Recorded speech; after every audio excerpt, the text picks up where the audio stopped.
dando continuidad a la serie que estamos teniendo acá en la iglesia acerca de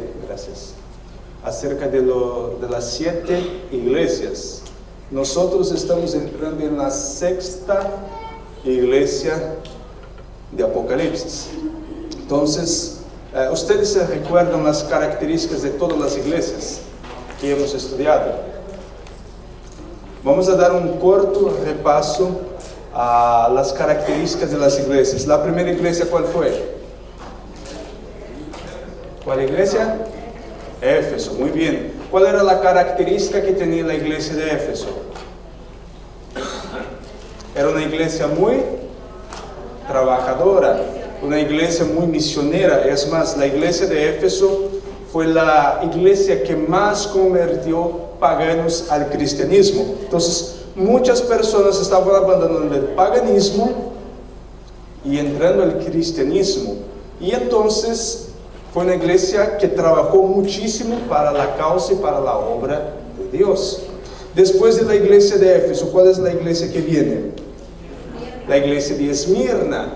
La característica de la iglesia de Esmirna. Ahora, ¿qué pasa con la iglesia de Esmirna? Fue una iglesia que fue ¿qué? Perseguida por el Imperio Romano. Acuérdense que el periodo de la iglesia de Esmirna fue el periodo del Imperio Romano. Entonces Satanás, ahora viendo que muchas personas estaban abandonando el paganismo para convertirse al cristianismo, Satanás trata de perseguir a la iglesia. Y la iglesia de Pérgamo tuvo muchos mártires. Después de la iglesia de Esmirna, nosotros entramos a la iglesia de Pérgamo. Y a la iglesia de Pérgamo, ahora nosotros podemos ver que el paganismo se mezcla con el cristianismo. Y entonces, Esmirna, que fue la iglesia perseguida, ahora la iglesia de Pérgamo se convierte en la iglesia perseguidora. Y entonces, la sierva del Señor nos habla en el libro Conflicto de los Siglos, que la unión del cristianismo con el paganismo que surge.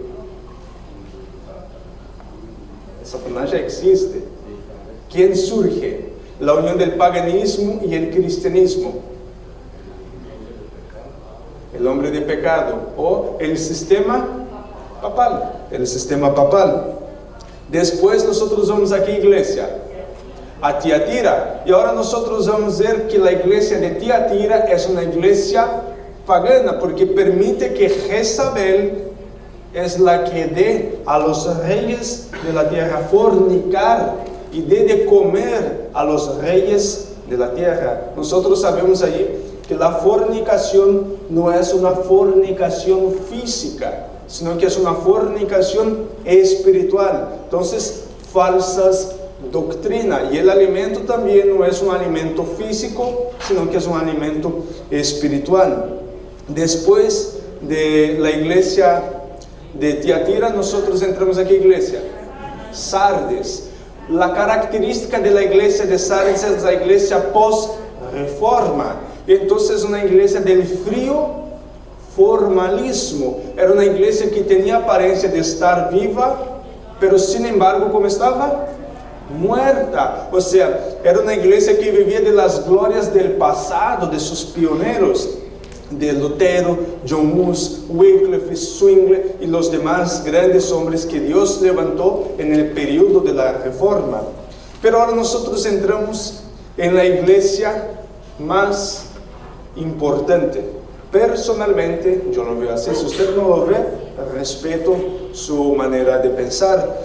Particularmente para mí, esta iglesia es la iglesia más bonita de todas. Y nosotros vamos a ver por qué razones que la iglesia de Filadelfia, la palabra Filadelfia, ¿qué quiere decir este nombre, Filadelfia? Sí, pero ¿qué? La traducción, amor fraternal o amor filial. Es una iglesia que el amor abnegado impera. Y es por eso que yo digo que es la iglesia más importante. ¿Por qué es que Filadelfia es la iglesia más importante? Porque esa es la iglesia que marcha hacia dónde? Al remanente, ok, escuché el remanente allí, pero nosotros vamos a ver hasta dónde dura el periodo de la iglesia de Filadelfia. Pero vamos a leer el mensaje a la iglesia de Filadelfia. Apocalipsis capítulo 3, versículo 7 hasta el versículo 13. Apocalipsis capítulo 3, versículo 7 al versículo 13. Escribe al ángel de la iglesia en Filadelfia. Esto dice el santo, el verdadero, el que tiene la llave de David, el que abre y ninguno cierra, y cierra y ninguno abre. Yo conozco tus obras. He aquí, he puesto delante de ti una puerta abierta, la cual nadie puede cerrar. Porque aunque tienes poca fuerza, has guardado mi palabra y no has negado mi nombre. He aquí, yo entrego de la sinagoga de Satanás a los que se dicen ser judíos y no lo son, sino que mienten. He aquí, yo haré que vengan y se postren a tus pies y reconozcan que yo te he amado. Por cuanto has guardado la palabra de mi paciencia, yo también te guardaré de la hora de la prueba que ha de venir sobre el mundo entero, para probar a los que moran sobre la tierra. He aquí, yo vengo pronto.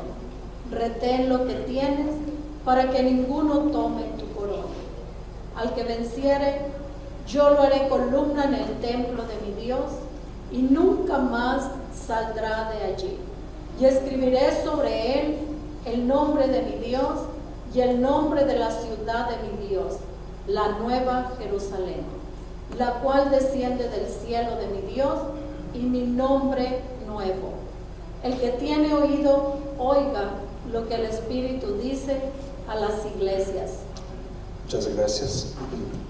Miren, cuando nosotros leemos los mensajes a las otras iglesias, nosotros siempre encontramos que Dios le está hablando los puntos positivos de esta iglesia y también deja consejos, algunos puntos negativos de tal iglesia, ¿no? Podemos ver esto en Éfeso, en Esmirna, en Pérgamo, en Tiatira, en Sardes y Laodicea, ni hablar, ¿no?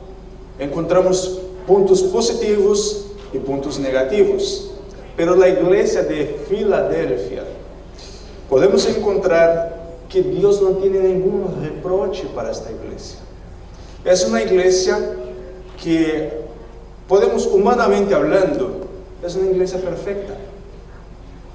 Es una iglesia que no tiene problemas internos. Es una iglesia que no era una iglesia que permitía el paganismo. Era una iglesia que no se había contaminado con nada. Es una iglesia que Dios no le da ningún reproche. Dios solo habla de cosas buenas que tiene esta iglesia. Muchas veces nosotros decimos, no, es que no existe iglesia perfecta. Iglesia, sí es cierto, no existe iglesia perfecta. Pero nosotros encontramos que la iglesia de Filadelfia, el periodo de esta iglesia, podremos decir que sí, esta iglesia era una iglesia perfecta. La pregunta que yo les quiero hacer aquí, a ver quién me va a saber contestar. ¿En qué periodo surge la iglesia de Filadelfia? ¿Cuál fue el periodo de esta iglesia? ¿En qué año surge esta iglesia? ¿Alguien sabría decirme?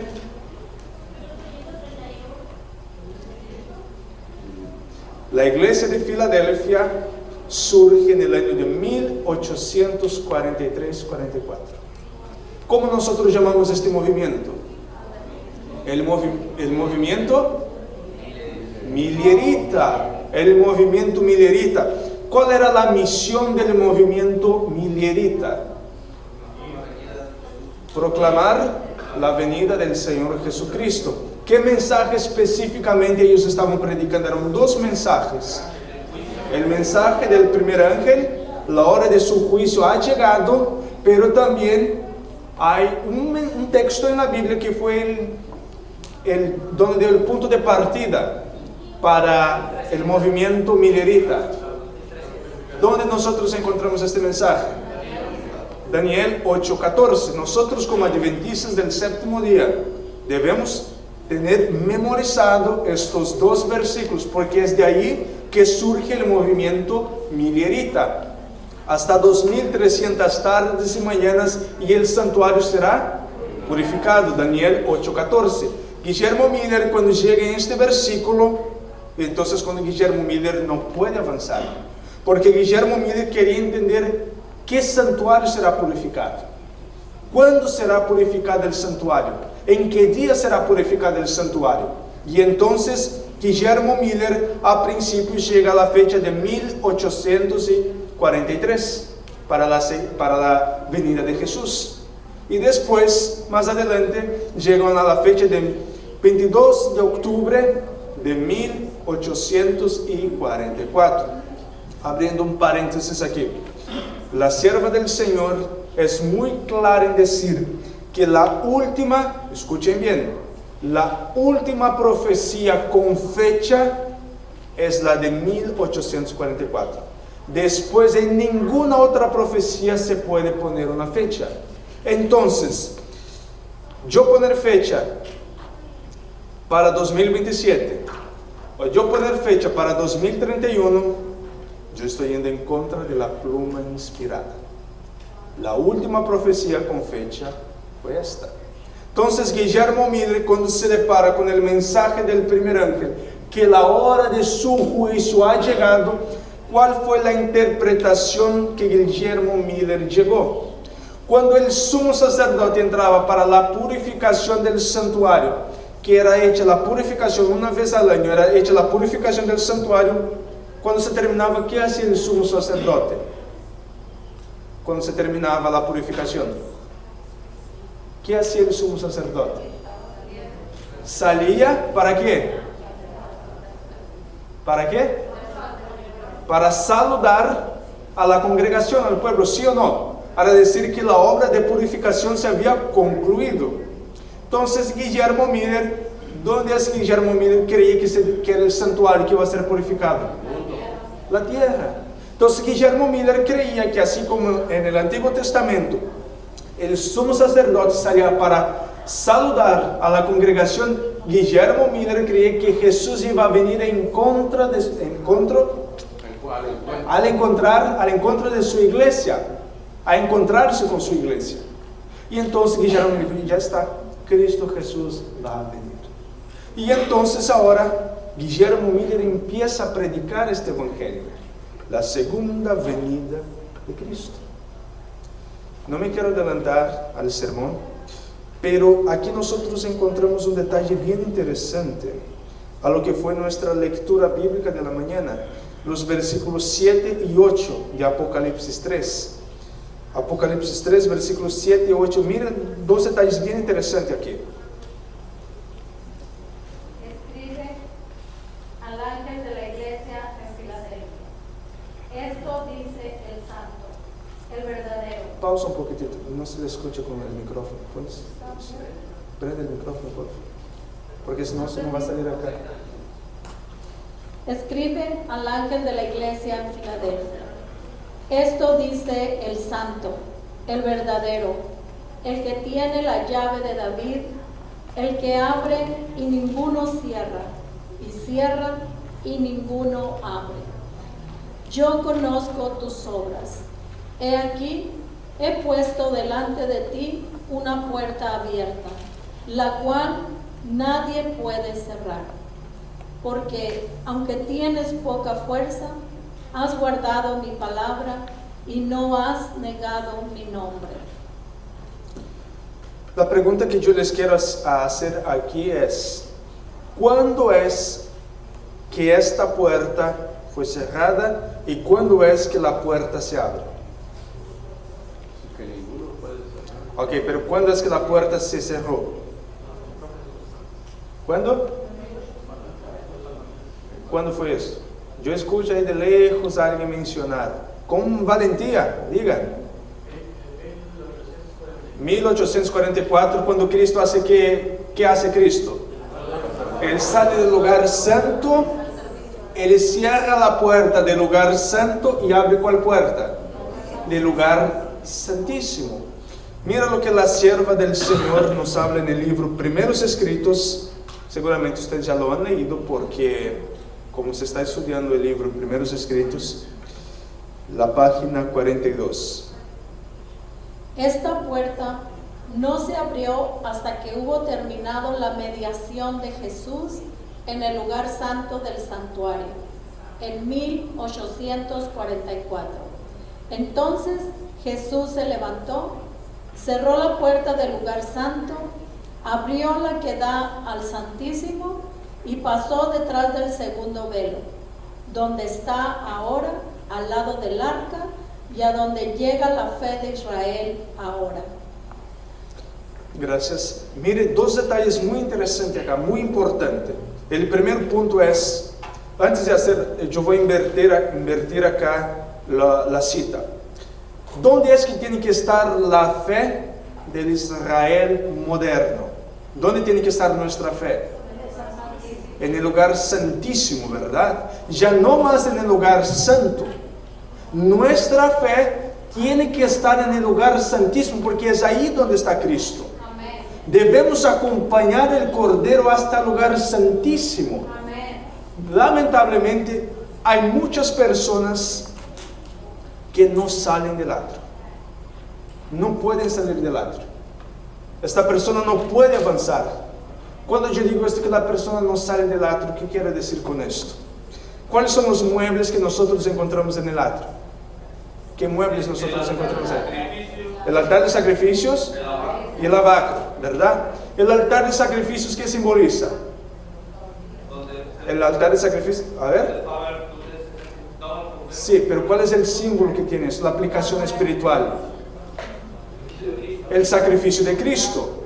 Y la pía, el lavacro, que simboliza el bautismo. Porque es que yo digo que hay muchas personas que no pueden salir del atrio, porque son personas que no pueden avanzar en su vida espiritual, siempre están allá y cayendo en lo mismo, y siempre vuelven y van, se bautizan de nuevo, pasa un tiempo, salen de la iglesia, van al mundo, aceptan a Jesús de nuevo, se bautizan y están así. Su vida es esta, es un ciclo vicioso y no sale del atrio.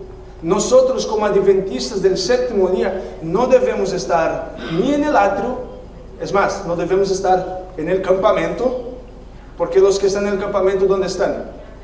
En el mundo. No debemos estar en el campamento, ya no debemos estar en el atrio, ya no debemos estar en el lugar santo, sino que debemos estar en el lugar santísimo. Porque del lugar santísimo, ¿qué sigue? La venida de Cristo. No queda nada más. Pronto Cristo va a salir del santuario celestial, del lugar santísimo, dejará sus vestiduras de sumo sacerdote y pondrá aquí vestiduras de príncipe, de Miguel, de guerrero. ¿Y vendrá para qué? Para buscar a su iglesia. Pero la iglesia que él viene a buscar es la iglesia que lo acompañó hasta el lugar santísimo. Porque si yo me quedé en el lugar santo, o si yo me quedé en el atrio, olvídese, se acabó para mí. Ahora voy a hacer la pregunta: ¿cuál fue el propósito de Dios en cerrar la puerta del atrio y abrirla del lugar santísimo? ¿Cuál es el propósito de Dios en esto? ¿Cuál? Muy bien. ¿El juicio de quién?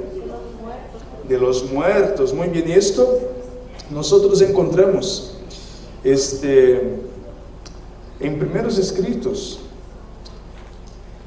Perdón, ya acabamos de leer Primeros Escritos. El propósito entonces de Dios en cerrar la puerta del santo y abrir del santísimo y no permitir que nadie cierre la puerta del santísimo, el único propósito de Dios en entrar allí, de Cristo entrar en el lugar santísimo, es para hacer la obra de expiación, investigar la vida de los muertos. Ahora está investigando, analizando la vida de los muertos, pero muy pronto, ¿qué hará Jesús? Investigará la vida de los vivos, empezando ¿por dónde?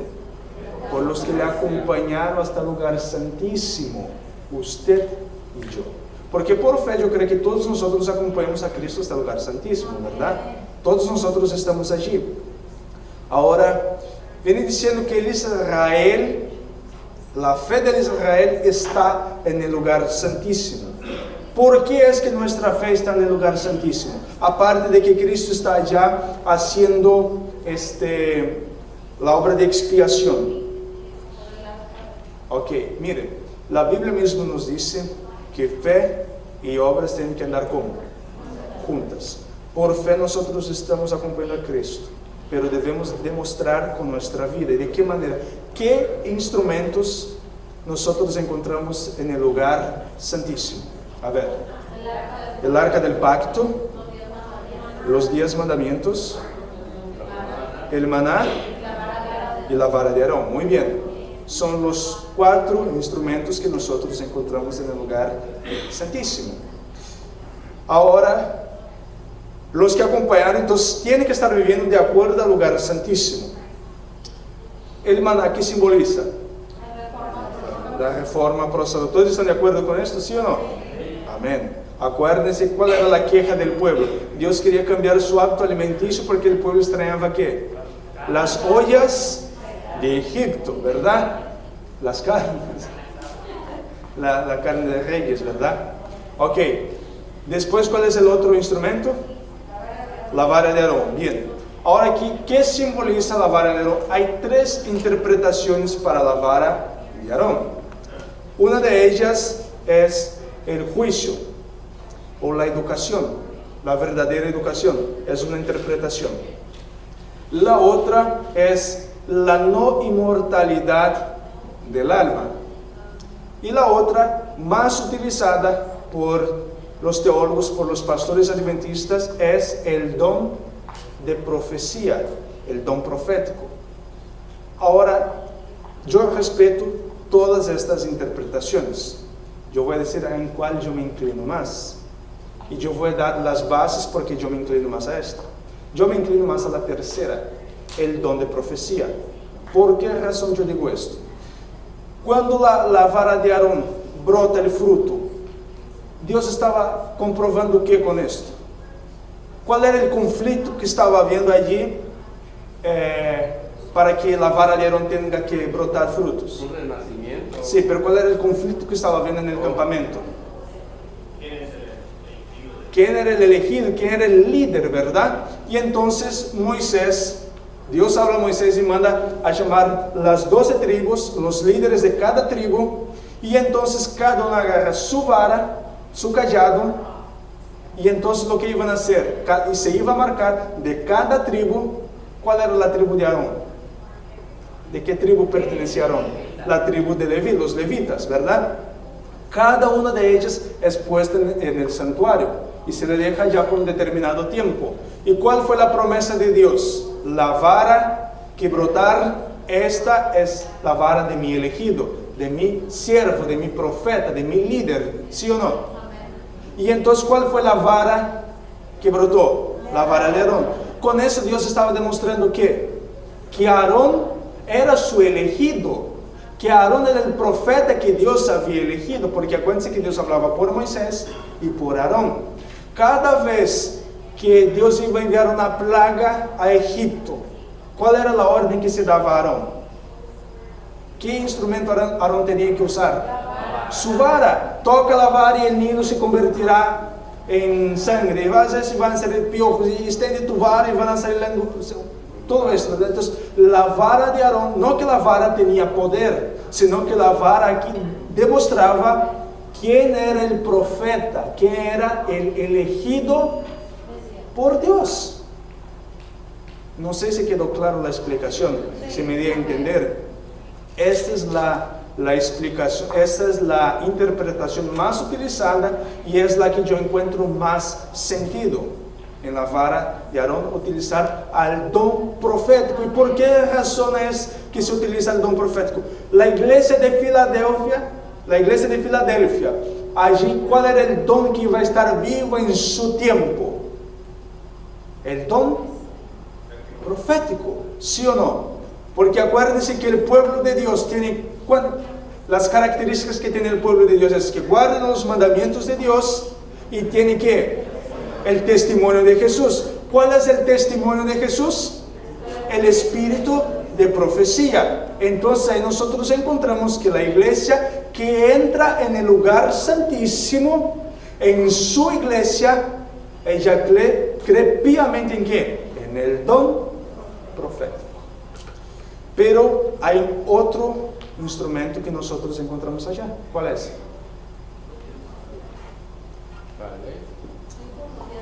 La ley de Dios, los 10 mandamientos. Es decir, que la iglesia que acompañó al Señor hasta el lugar santísimo también guarda los 10. No 9, no 2, sino los 10 mandamientos de la ley de Dios. Amén. Apocalipsis capítulo 11, versículo 19.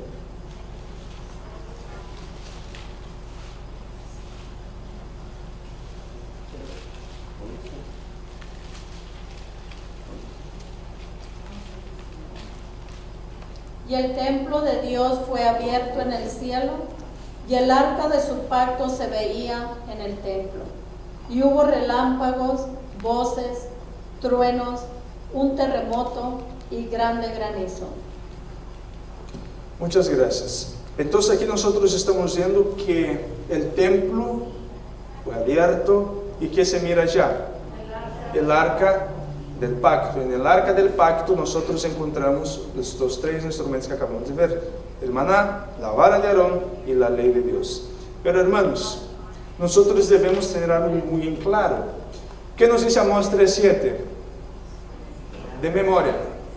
Amós 3:7, ¿qué nos dice?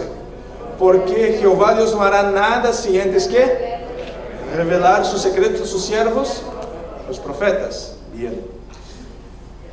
Es muy obvio entonces que antes de que Dios pasara del lugar santo al lugar santísimo, Dios tendría que anunciar, ¿sí o no? En toda la historia de la humanidad, antes de Dios hacer cualquier cosa, Dios levantaba a mensajeros. Entonces, ¿cuándo es que se empieza a predicar el mensaje de Apocalipsis 14, versículo 1? Perdón, 14, versículos 6 y 7, el mensaje del primer ángel. ¿Cuándo es? ¿Cuándo? 1831, cuando Guillermo Miller empieza a predicar. Pero ¿cuándo es que gana más poder y más fuerza? 43 y 44. Pero Guillermo Miller empieza a predicar antes, en el 1831. Él empieza a predicar allí, pero la fuerza de este mensaje empieza en 1843. Es en este momento que se empieza la proclamación del mensaje del primer ángel. Entonces el movimiento millerita todavía no es el movimiento adventista del séptimo día, sino que es el movimiento millerita, empieza a proclamar la segunda venida de Cristo. Pero ellos solo predicaron parte del mensaje del primer ángel. ¿Cuál fue la parte? Es la hora de su juicio ha llegado. Porque ellos no predicaron temer a Dios, porque esta luz no se les había dado todavía. Temer a Dios, ¿qué simboliza? La ley de Dios, obedecer los mandamientos de Dios.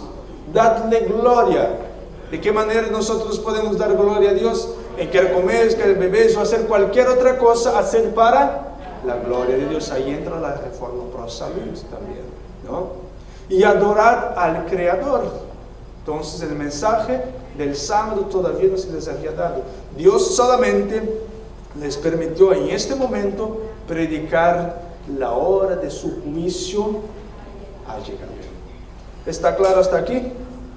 Amén. ¿Podemos ir avanzando entonces? Ok. Quiero compartir una cita que se encuentra en el libro Conflicto de los Siglos, página 474.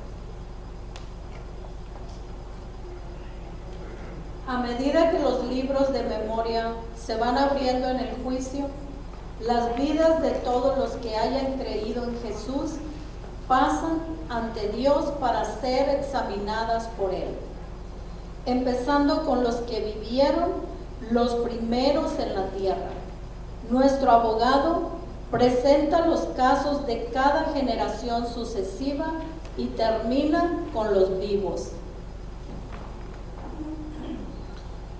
La obra del juicio entonces investigador, que empieza en 22 de octubre de 1844, empieza con los muertos y culminará con los vivos. Entonces, en el momento que culmina el juicio de los vivos, ¿cuál es el evento que sucede?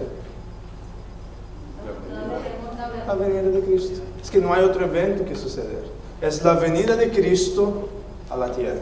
Entonces, claramente, el mensaje del primer ángel, quien anuncia, quien predica, es el movimiento millerita, con Guillermo Miller encabezando este movimiento y las demás personas. Pregunto, ¿de qué dominaciones salieron estas personas? De varias, ¿verdad? Metodistas, bautistas, luteranos y otras demás denominaciones. Presbiterianos también. Había varias denominaciones que eran denominaciones europeas que vinieron a Estados Unidos. Acá en Estados Unidos solo hay 3 iglesias, movimientos que surgieron acá. ¿Ustedes saben cuáles son? Los 3 movimientos que son originales de acá de Estados Unidos. Los mormones, no es religioso. Los mormones, los testigos de Jehová y los adventistas del séptimo día, nosotros. Esos son los únicos movimientos que, claro, que el hermano mencionó los masones, ¿no? Pero ellos no son una denominación religiosa. ¿Perdón? Sí, pero en el momento acá mencioné acá los movimientos de cuña religiosa, ¿no? Vamos a seguir avanzando. Otra cita que nosotros encontramos en el libro Conflicto de los Siglos, página 498.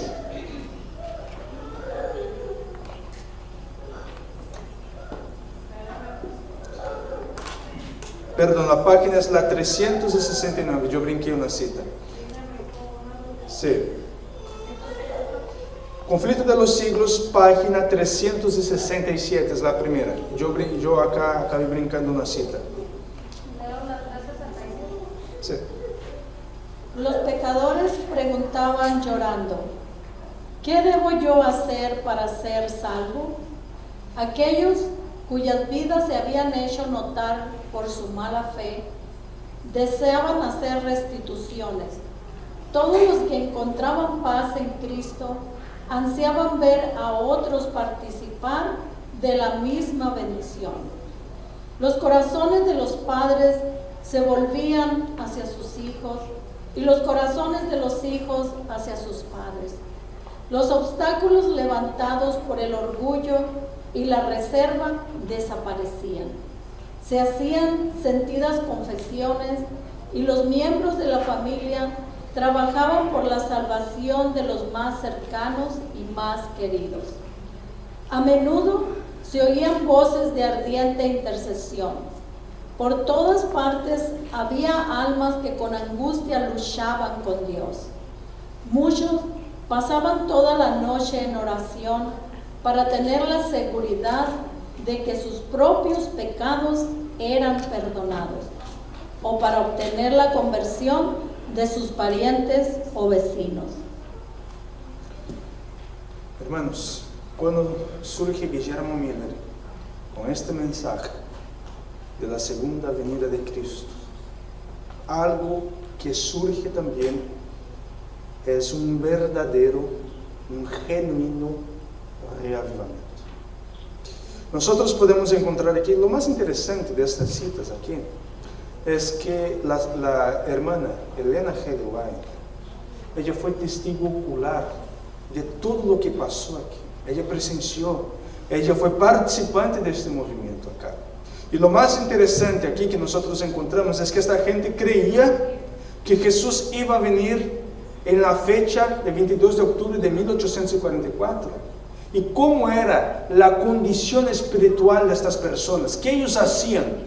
Nosotros podemos encontrar aquí que se caminaba por la calle y se escuchaba en los hogares las personas orando, clamando a Dios por el perdón de sus pecados, clamando a Dios por una verdadera transformación, una conversión de sus corazones. Eso era lo que pasaba en ese periodo, eso es lo que la gente quería. Y lo otro que me llama mucho la atención es que ven diciendo que familias enteras se preocupaban por la salvación de sus familiares y de sus vecinos.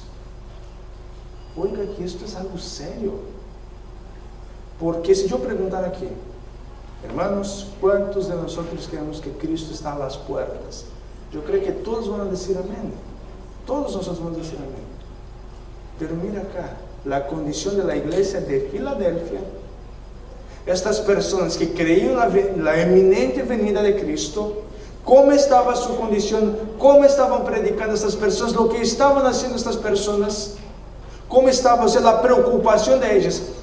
Yo no puse porque había varias citas y yo no quiero hacer un tema muy largo, pero vienen diciendo que había ministros que dijeron, ¿sabes qué? Cristo está a las puertas, ya no quiero recibir más, vamos a predicar. Personas empezaron a abandonar sus trabajos y ¿sabes qué? Ya no quiero más trabajar, voy a predicar porque Cristo viene.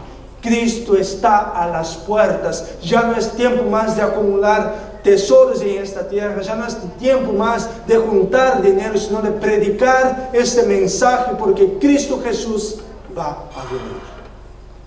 Así eran ellos. Muchas personas de posesiones que tenían casas, tenían empresas, empezaban a vender sus embarcaciones y todo lo que ellos tenían. ¿Sabes para qué? Porque había hermanos que estaban endeudados. Y decía, hermano, tú no puedes ir al cielo mientras tú tengas esta deuda. Aquí está el dinero, ve y paga tu deuda, porque Cristo Jesús va a venir y yo quiero ir al cielo contigo. Eso es lo que ellos hacían. Muchos de ellos terminaron pobres. Pobres. Corríjame si estoy mal. Era Joseph Bates, ¿verdad? El que tenía barcos, embarcaciones, ¿verdad? Este hombre terminó pobre. Pobre. Sin nada. Porque todo lo que él tenía, todo lo que este hombre tenía, él depositó a la obra. Hay que hacer periódicos, vamos a hacer periódicos entonces. Hay que hacer carpas, vamos a hacer carpas entonces. Aquí está el dinero, ocupa más dinero. Y empezaba a vender todo lo que él tenía para hacer periódicos, para hacer estas cosas, para predicar la venida de Cristo. James White, este hombre cargaba piedra, cortava lenha. E sabe quanto ele ganhava por dia? $1 al día. $1. ¿Y sabe lo que él hacía con este dólar que él ganaba? Lo ponía en la imprenta. Vamos a hacer más periódicos. Creo que es testimonios para la iglesia, el tomo 1. La sierva del Señor ahí habla que el saco de su esposo estaba tan, ¿cómo se dice en español? No, parchado, que ella ya no sabía ni cuál era el tecido original del saco de su esposo. Su casa era muebles de varios colores, porque eran todo donación que la gente daba. Una silla de un color, o el sillón de otro color, la mesa de un color, o sea, eran de varios colores, porque lo que ellos querían, ¿sabes qué? No nos importa estas cosas, vamos a predicar la venida de Cristo. Por eso que yo digo que la iglesia de Filadelfia, para mí, es la iglesia más importante que hay. Porque es la iglesia que verdaderamente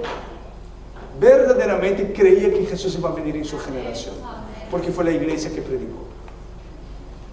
Y encontramos otros y otros casos. Es más, a mí lo que más me llamó la atención, una vez yo estaba mirando una película adventista que cuenta cómo fue que el adventismo llegó a Brasil. Y había una persona que tenía una tiendita y él vendía de todo. Y un día le faltó periódicos para enrollar el jabón. Y una persona dijo, acá hay un montón de periódicos aquí para que usted pueda distribuir a la gente. Y entonces lo que esta persona hace, ya se le acabó lo que él utilizaba para enrollar, agarra ese periódico y lo enrolla y vende el jabón para la persona. Entonces la persona llega a su casa, abre el periódico, uy, está interesante esto, y empieza a leer el periódico. ¿Sabe lo que predicaba ese periódico? El mensaje de los 3 ángeles. Y esta persona empezó a leer y dijo, wow, esto está interesante, está muy bueno esto. Y empezó a leer y fue a a la tienda y dijo, mira, ¿sabes qué? Me dice solo una parte del periódico, dámelo completo, por favor, que quiero seguir leyendo este periódico.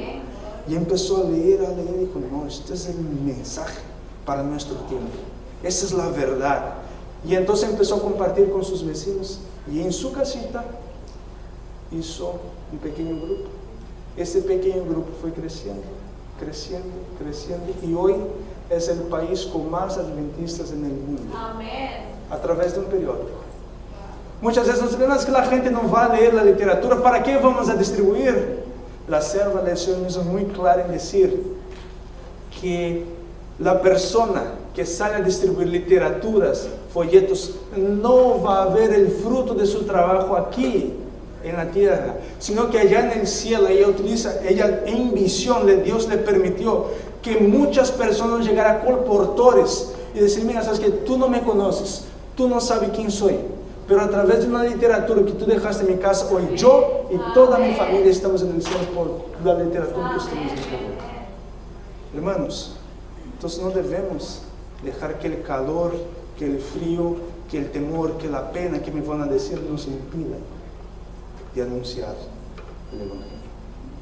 La siguiente cita, Conflicto de los Siglos, página 498. 498, perdón. Entre todos los grandes movimientos religiosos habidos desde los días de los apóstoles, ninguno resultó más libre de imperfecciones humanas y engaños de Satanás que el del otoño de 1844. Ahora mismo, después del transcurso de muchos años, todos los que tomaron parte en aquel movimiento y han permanecido firmes en la verdad, sienten aún la santa influencia de tan bendita obra y dan testimonio de que ella era de Dios. Mira lo que la Sierva del Señor utiliza acá. Recuerda que yo le mencioné que podemos decir que era la iglesia perfecta, ¿no?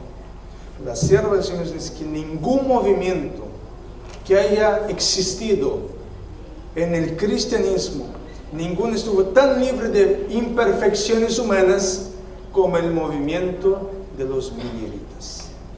Hubo un verdadero reavivamiento y una verdadera reforma en este movimiento.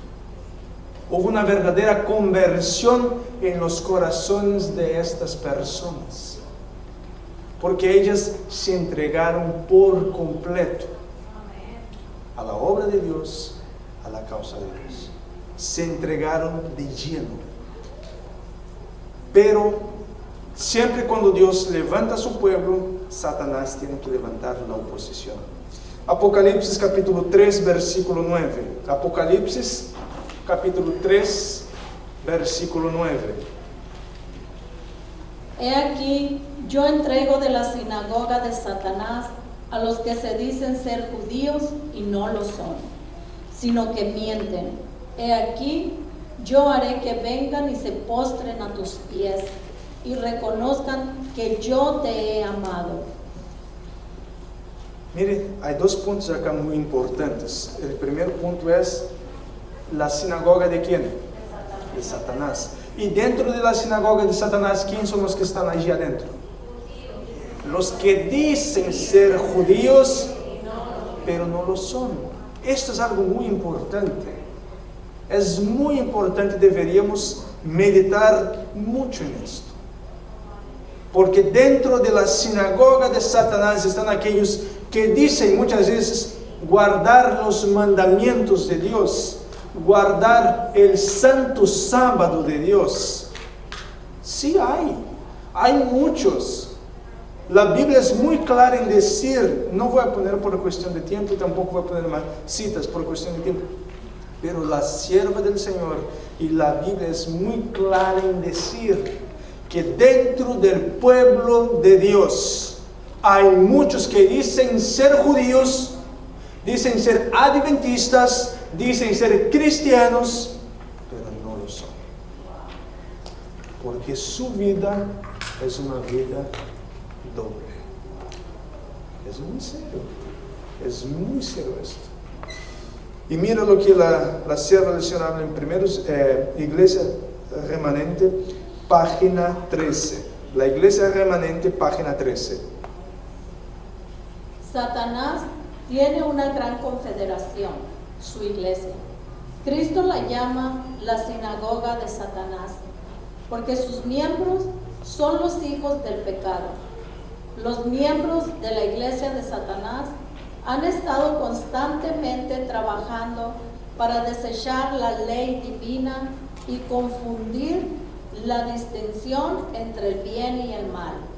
Satanás está trabajando con gran poder en los hijos de desobediencia y por medio de ellos para exaltar la tradición y la apostasía como verdad y lealtad. Y en este tiempo, el poder de su inspiración satánica está moviendo a los instrumentos vivientes para llevar a efecto la gran rebelión contra Dios que comenzó en el cielo. Miren acá, hermanos, la salvación empieza de la siguiente manera. Satanás tiene su sinagoga, tiene su conferencia, ¿y cómo es?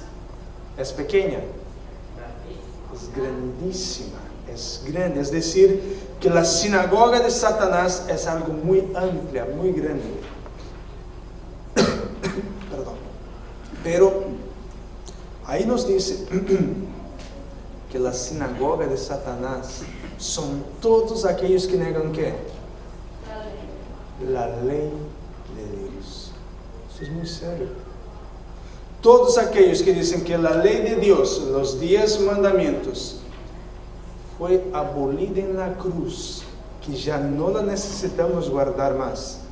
Yo no quiero ofender a nadie con esto, no quiero ofender, pero es una realidad.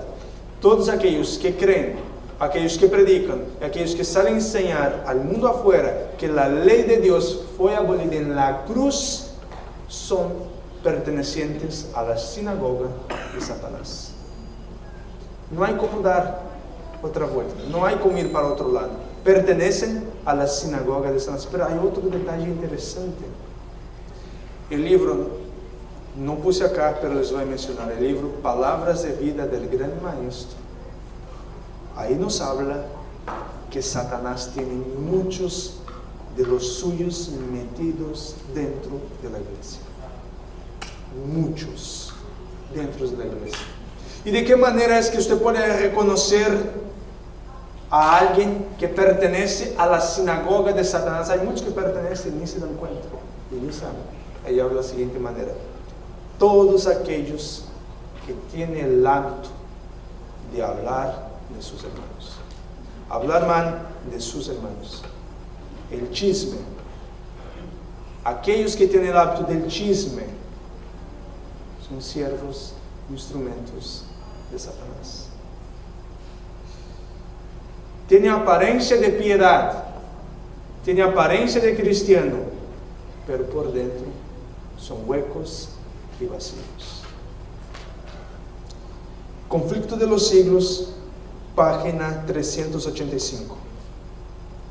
El mensaje del segundo ángel de Apocalipsis 14 fue proclamado por primera vez en el verano de 1844 y se aplicaba entonces más particularmente a las iglesias de los Estados Unidos de Norteamérica, donde la amonestación del juicio había sido también más ampliamente proclamada y más generalmente rechazada, y donde el decaimiento de las iglesias había sido más rápido. Pero el mensaje del segundo ángel no alcanzó su cumplimiento total en 1844. ¿En qué periodo de la historia de la humanidad empieza a proclamarse el mensaje del segundo ángel? 1844. Pero fíjense acá un detalle muy interesante. Primero, ¿qué nos dice el mensaje del segundo ángel? Ha caído Babilonia. Pero aparte de denunciar la caída de Babilonia, ¿qué hace? Llama a salir de Babilonia, ¿no? ¿Cómo es que las iglesias, por qué razón las iglesias entraron en condición de Babilonia y cayeron? ¿Qué fue lo que hizo ellas caer? Muy bien, porque rechazaron el mensaje del primer ángel. Una vez que la iglesia rechaza el mensaje del primer ángel, automáticamente esta iglesia se convierte en Babilonia. Ahora, aparte de esto, un detalle muy interesante aquí, y quiero que pongan mucha atención ahora. El mensaje del segundo ángel en 1844, ¿fue un mensaje completo, sí o no?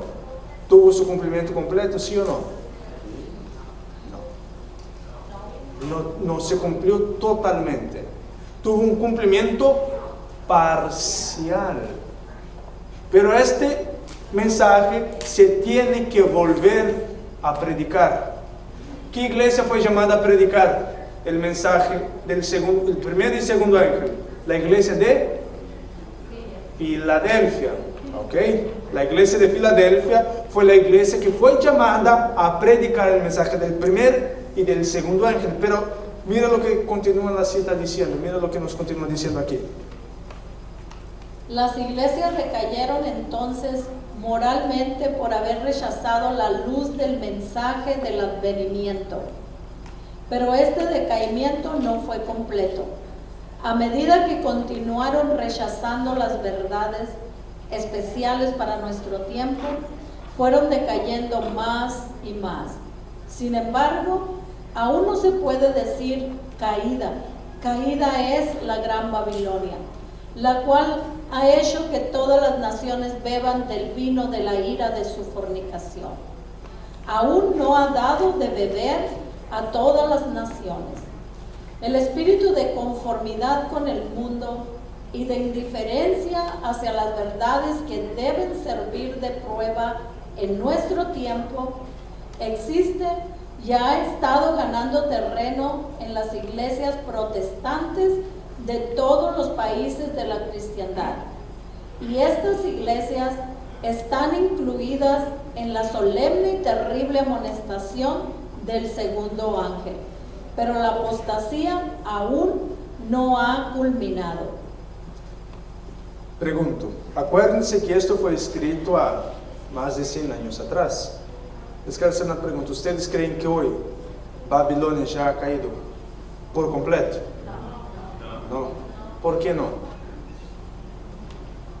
La cita acá es muy clara en decir la razón por qué Babilonia todavía no ha caído por completo. Babilonia, ¿qué ella tiene que hacer? La misión de ella es dar a beber el vino de su fornicación, ¿a cuántos? A todos, ¿verdad? ¿Cuáles son los países que todavía no han bebido del vino de la fornicación de Babilonia? ¿Ah? Estados Unidos. Muy bien. Los países comunistas, que ahí no es permitido el cristianismo: China, Norcorea, Cuba, Venezuela, Rusia y otros países más. Pero hay otro grupo también, el Estado Islámico. Es otro que no aceptó el cristianismo. Pero fíjense algo, que el Papa Francisco se está uniendo con el gran imán, como él llama, ¿no? Allá en el Medio Oriente. Poco a poco la iglesia, su herida está siendo sanada, y poco a poco las naciones están empezando a beber del vino de su fornicación. Hay todavía países que no es permitido el cristianismo. Hace un par de años, de hecho, yo estaba mirando allá en Rusia. Putin es el presidente allá, ¿verdad? Vladimir Putin, creo que se llama. Él prohibió que los testigos de Jehová salieran de puerta a puerta a tocar las casas. Fue prohibido. Allá estaba siendo prohibido, porque nadie tiene que obligar a nadie a ser religioso. Cada uno es libre para aceptar sí o no. Usted no debe ir a la puerta de la gente a molestarlas. Pero el detalle más interesante ahora, volvamos a Apocalipsis capítulo 3, y ese detalle aquí es algo muy, pero muy importante. Apocalipsis capítulo 3, versículo 10. Y ya vamos yendo para culminar el tema de esta mañana. Apocalipsis capítulo 3, versículo 10.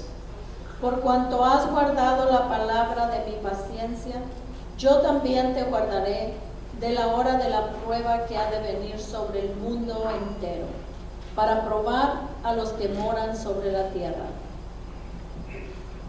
¿Cuál es la promesa que el Señor hace a la iglesia de Filadelfia?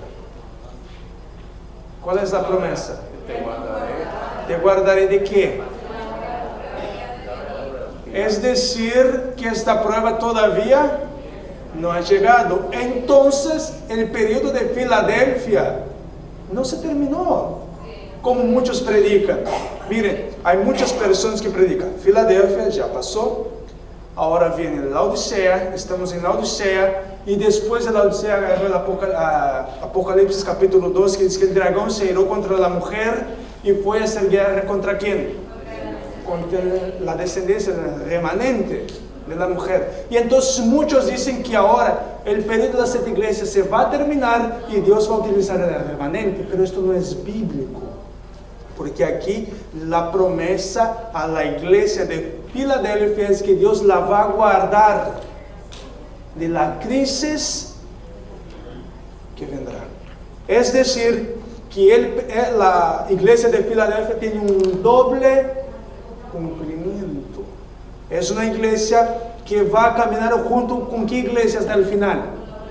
La Odisea. Pero ¿cuál iglesia será rechazada? La Odisea. Es decir, que entre el pueblo de Dios van a haber Filadelfia y la Odisea. ¿Cómo nosotros llamamos este evento de separación? No. Hay un evento que el Señor lo llama que Él va a separar uno del otro. ¿Cómo? Casi, ándale, el zarandeo es cuando Él va a separar. Y fíjense bien cómo estas dos van hasta el final. No vamos a abrir por cuestión de tiempo. Mateo capítulo 25, versículo 6 nos dice: y a la medianoche se oyó una voz. ¿Y qué decía esta voz? He aquí viene el esposo. Levántense, prepárense, salid al encuentro de él. ¿Cuántas habían allí? 10. 10 habían.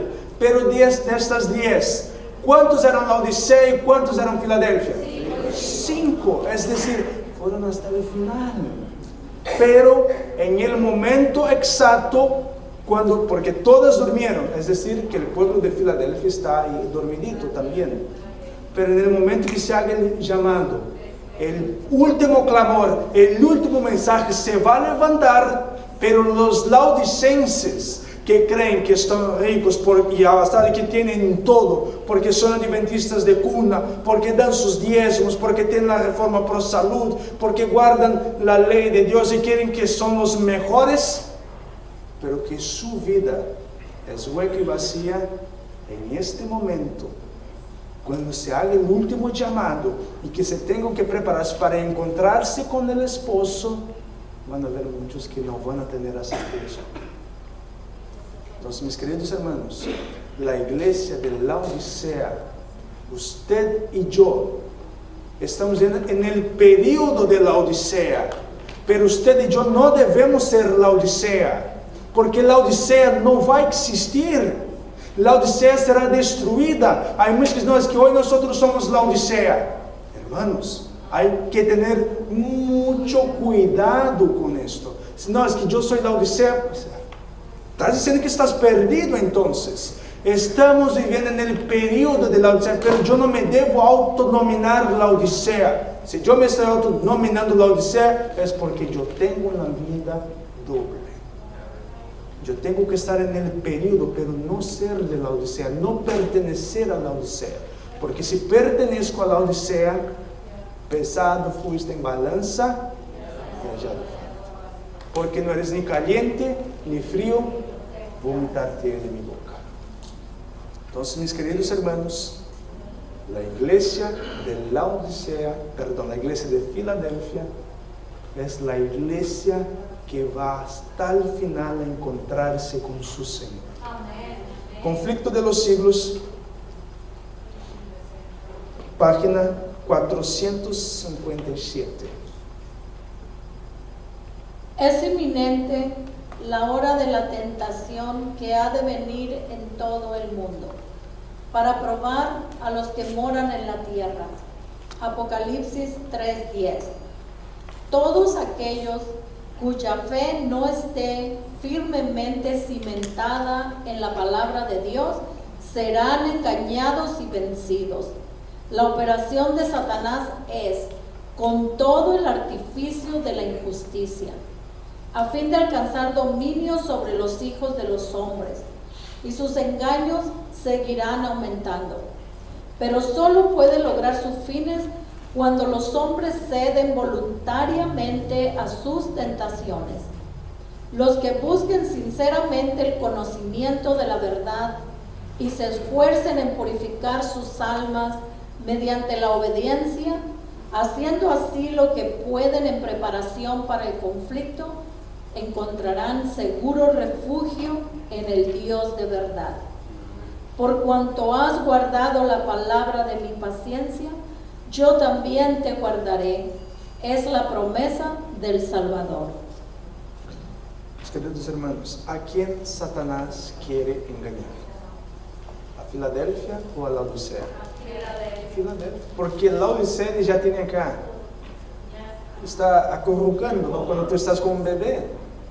Es cuando yo quiero hacer mi Bethany dormir.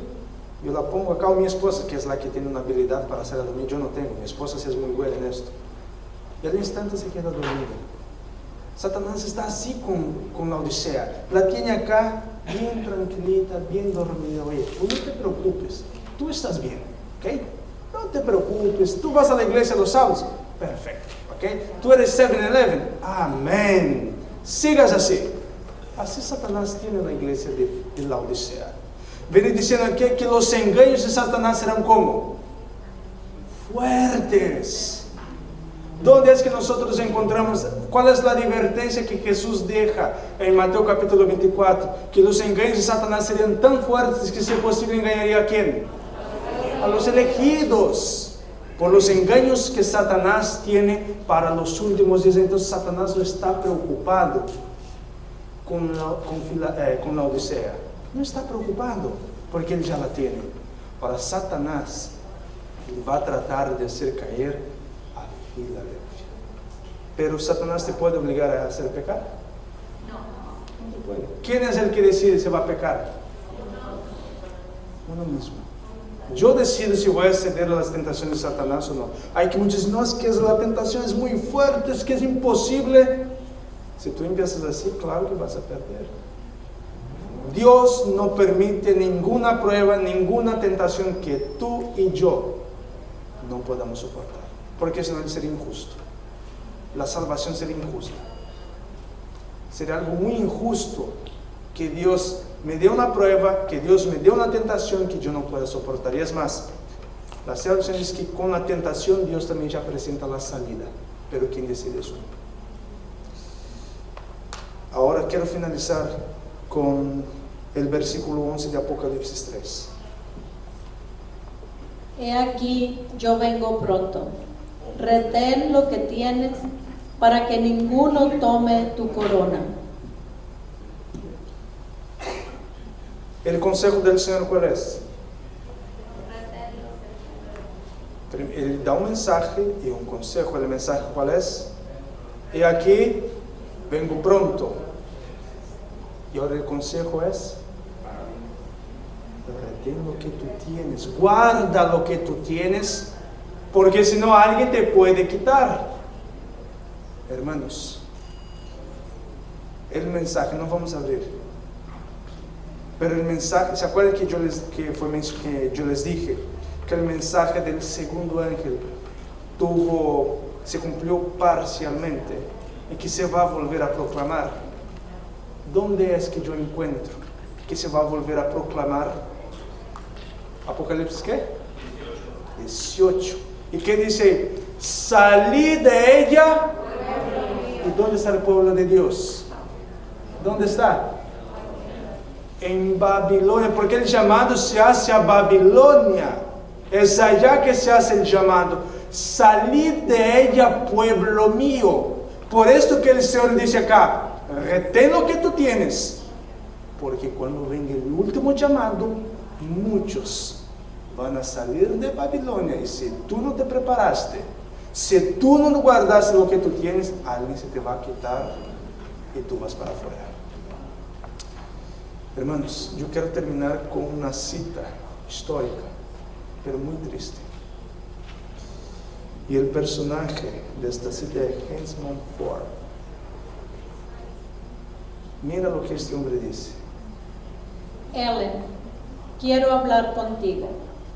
El Señor me dio un mensaje para entregar a su pueblo, y yo rehusé hacerlo, aún después de oír cuáles serían las consecuencias. Yo era orgulloso, no pude reconciliarme con el chasco, murmuré contra Dios y deseaba morir. Entonces cayó sobre mí una extraña sensación. De ahora en adelante seré como hombre muerto a las cosas espirituales. Yo te oí hablar anoche. Creo que se me han quitado las visiones y te han sido dadas a ti. No rehúses obedecer a Dios, pues será a riesgo de tu alma. Soy hombre perdido, Dios te ha escogido. Sé fiel en hacer tu obra, y la corona que podría haber sido mía será tuya. Miren qué triste, hermanos. Dios había llamado a este hombre para ser un profeta. Él iba a ser el mensajero. Dios lo había elegido a él, pero por su orgullo, porque no aceptaba el gran chasco. Y Dios le dio visión y Dios le decía, anuncia, hable. Y él luchaba con decir, no, Señor, no voy a decir, no voy a predicar, no voy a anunciar. Y Dios decía, Hesbon, hable, dile al pueblo, dile a mi pueblo. Y el Señor, basta, no voy a decir nada, porque él no aceptaba el chasco. Y hermanos, acuérdense que Dios, cuando cierra una puerta, nadie la puede abrir. Y lamentablemente, este hombre en una reunión, cuando escucha a Ellen White, una jovencita todavía, creo que tenía apenas 17 años, él escucha a esta jovencita hablando, la visión que Dios le había dado a él, pero que él no quiso predicar, que él no quiso anunciar. En este momento, él entendió que para él la puerta de la gracia se había cerrado. Y ya no había más salvación. Él mismo dice, soy un hombre muerto. La corona de la vida que el Señor me iba a dar, el Señor te pasó a ti. Se me la quitó. Ya para mí ya no hay más salvación. Hermanos, ¿cuán serio es esto? Muchas veces nosotros decimos, no, cuando se le hace una invitación, hermano, ¿quieres apoyar a la iglesia en tal área, en tal departamento? No, yo no quiero, no es que yo no puedo, no es que yo no sé. Hermanos, es Dios quien te está llamando, no es el hombre, no soy yo, no es la junta directiva, no es la junta de nombramiento, es Dios que te ha elegido. Pero cuando tú dices, Señor, es que yo no tengo talentos, tú estás haciendo de Dios un ser mentiroso, porque en la palabra, en la parábola, Dios dice que a todos Dios les ha dado talento. A algunos más, sí, pero a otros uno, pero te ha dado un talento. Amén. Pero cuando tú dices, Señor, es que yo no me siento digno, Señor, es que yo soy un pecador, dime, ¿qué hombre santo Dios llamó? ¿Qué hombre que no tenía pecado que Dios llamó? A ninguno. Hombres pecadores, hombres que tenían luchas y defectos. Pero Dios los llamó y ellos no dijeron no al llamado de Dios. Pero lamentablemente nosotros tenemos esta mentalidad que no queremos comprometernos. Y hermanos, si yo no me quiero comprometer en tiempo de paz, no piense que nos vamos a comprometer en tiempo de crisis. Menos nos vamos a querer comprometer. Ahí es que nos vamos a esconder. Ahí es que vamos a ocultar nuestro talento. Y acuérdense lo que pasó con aquel que escondió su talento. El Señor lo rechazó. Hermanos, es muy serio cuando yo digo no. Es a Dios que yo estoy diciendo no. Pero aquí también entra el punto, hermanos, de la verdadera conversión. El Señor nos ha llamado una y otra vez. Una y otra vez el Señor nos está llamando para la conversión, para un verdadero arrepentimiento, para una verdadera reforma, para un verdadero reavivamiento. ¿Y qué hacemos nosotros? Todavía no, Señor. Todavía no estoy listo. Todavía no me puedo bautizar. Todavía no me puedo comprometer. Todavía tengo cosas que arreglar. Tengo cosas que cambiar. Todavía no puedo, Señor. No estoy listo. Tengo que vencer mis pecados para entonces venir a ti. Hermanos, este es el mayor engaño satánico. Pensar que yo puedo vencer mis pecados, que yo puedo vencer mis luchas. Esto es Satanás que está poniendo en tu mente esto. Porque tú jamás vas a poder vencer tus pecados. Tú jamás vas a poder cambiar tu carácter. Tú jamás vas a poder transformar tu vida. Porque si esto fuera cierto, ¿para qué sirve Cristo? ¿Para qué sirve la obra del Espíritu Santo? Hermanos, no digas no al llamado del Señor. ¿Cuál es el llamado a la Odisea? He aquí que yo estoy a la puerta y ¿qué? Y llamo. Pero ¿cuál es la respuesta de la Odisea? Señor, no, todavía la casa está sucia. No, Señor, todavía la casa no está lista. No, Señor, todavía no puedo. Eso es lo que está contestando la Odisea, al llamado que el Señor hace a la Odisea. Pero mis queridos hermanos, llegará un tiempo que usted ya no va a escuchar más la puerta tocar, porque el Señor dará la espalda y marchará. Hermanos, quiero finalizar con esto. Cuando aquí dice que el Señor está llamando, normalmente en el Medio Oriente, cuando tú vas a la casa de alguien, tú no tocas la puerta, tú no tocas la campana, sino lo que tú haces es tú de afuera tú te anuncias. Hermano, soy yo, y dice tu nombre. Pero cuando algo muy grave está pasando, cuando algo muy grave está sucediendo, entonces tú ya no te anuncias, tú vas y golpeas la puerta para llamar a la persona. Y esto es lo que el Señor está haciendo. El Señor nos está anunciando, nos está diciendo: María Elena, soy Jesús. Javier, Jesús te está llamando. No, lo que Él está tocando: Abraham, abra tu puerta. Juan Hernández, estoy aquí, abre, te estoy llamando. Porque el tiempo está cerca, la crisis está a las puertas, pero lamentablemente nosotros creemos que estamos en perfecta paz. Somos como un niño cuando está en los brazos de su mamá, pero así nos tiene Satanás. Estamos tranquilos, porque creemos que nada va a pasar. Ley dominical, falta mucho. Nuevo orden mundial, no es para mí. Todo lo que está pasando en el mundo no se va a aplicar a nosotros. Esto es para un lejano futuro todavía. No es para nosotros. Pero hermanos, ay de nosotros si seguimos así. Ay de nosotros. Cristo está llamando. Pero no seamos, hermanos, como Fénix. No seamos como Pilatos. No seamos como el rey Agripa. No seamos como Judas, que pasó 3 años con Cristo.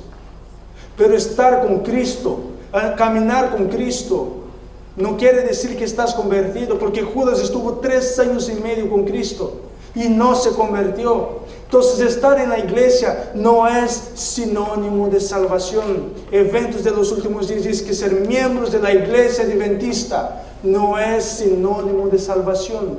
Tener mi nombre escrito en el libro de la vida, de la iglesia, no quiere decir que tengo mi nombre escrito en el libro de la vida. Son dos cosas muy distintas. Pero muy pronto la puerta del lugar santísimo también se va a cerrar. Muy pronto se va a cerrar. Y aquí yo vengo pronto y mi galardón conmigo para dar a cada uno según sea su obra, sea buena o sea mala. El que es santo, santifíquese todavía. El que es justo, haga la justicia todavía. El que no se santificó, se acabó. La puerta de la gracia se cerró. Pero hermanos, no quiero terminar de una manera alarmista. Todavía Cristo está allá. Todavía Él está intercediendo por nosotros. Todavía hay oportunidad de salvación. Todavía la puerta de la gracia está abierta para usted y para mí. Entonces no hay que decir no cuando el Espíritu Santo toca la puerta de nuestro corazón. Hay que abrir. Y lo que tú no puedes vencer, permita que Cristo venza por ti. Lo que tú no puedes hacer, permita que Cristo haga por ti. Y así entonces tú tendrás la corona de la vida. Que el Señor, Dios justo, juez justo, dará a cada uno de aquellos que amaron y esperaron su segunda venida. Que Dios les bendiga y les guarde. Este es mi deseo y mi oración. Invito a todos los que pueden arrodillarse para finalizar con una palabra de oración.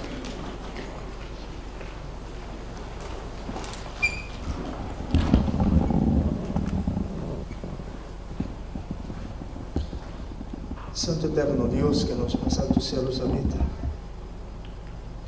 Señor, hemos visto que tú estás llamando a tu iglesia, estás llamando a tu pueblo,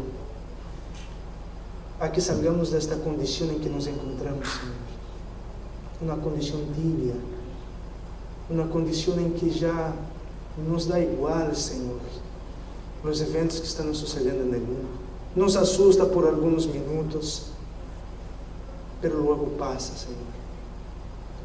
No permita que sigamos así nuestra vida, sino que, Señor, vengamos, así como la iglesia de Filadelfia, una iglesia que creía que usted iba a venir en su generación, en su tiempo, una iglesia que predicó, una iglesia que anunció el Evangelio, una iglesia que se donó por completo. Personas, Señor, que donaron sus recursos y cuando ya no tenían más dinero que donar, donaron sus cuerpos, su salud, sus facultades para la proclamación del Evangelio. Estamos viendo, Señor, la proclamación del mensaje del tercer ángel, que si alguno adora a la bestia y su imagen, este beberá del vino de la cólera, de la ira de Jehová. Hay muchas personas que se encuentran en Babilonia, Señor. Hay muchas personas que no conocen este Evangelio. Y lamentablemente, Señor, nosotros lo que estamos haciendo muchas veces es ocultar esta luz que usted nos ha dado. Perdónanos por esto, Señor. Y queremos pedir que tu Santo Espíritu, Señor, no desista de nosotros. Que tu Santo Espíritu siga trabajando en nuestra vida, en nuestros corazones, Señor. Y que, Señor, vengamos a tomar una decisión de parte de ti, Señor, porque sabemos que Cristo está a las puertas. Cristo viene y viene para buscar una iglesia que ha trabajado, una iglesia que ha predicado y una iglesia que ha luchado. Gracias te damos porque todavía hay un tiempo de misericordia. Todavía, Señor, el sumo sacerdote Cristo Jesús está en el cielo intercediendo por cada uno de nosotros. Te agradecemos por esto, Señor. Y es en este bendito nombre que queremos pedir, Señor, en el nombre de Cristo Jesús. Te pedimos todas estas bendiciones. Amén y amén.